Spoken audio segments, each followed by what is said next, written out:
ہم یہ پاگل نہیں ہیں، دیوانے ہم نہیں ہیں، عقل مند ہیں، شعور رکھتے ہیں، اور ہم یوں بھی نہیں ہیں کہ ہمارے بچے نہیں ہیں، بچے ہمارے بھی ہیں۔ یہ نہیں ہے کہ ہمیں اپنے بچوں سے پیار نہیں ہے، خدا کی قسم اگر آپ جتنا پیار نہیں تو آپ کے برابر پیار ضرور ہوگا، اگر زیادہ نہیں ہوگا اتنا تو ہوگا، ہمیں بھی بچوں سے پیار ہے۔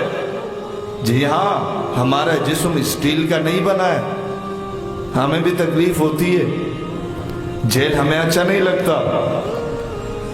3 مہینے تک آنکھوں پر پٹی باندھ کر مجھے زندہ قبر میں رکھا گیا، میں نے نہ آسمان دیکھا نہ زمین، نہ میں نے کسی انسان کا چہرہ دیکھا۔ ہم پاگل نہیں ہیں، دیوانے نہیں ہیں، عقل مند ہیں، عقل و شعور رکھتے ہیں، لیکن بات اتنی ہے کہ دشمن چاہتا ہے کہ اس امت کو صحابہ سے توڑا جائے۔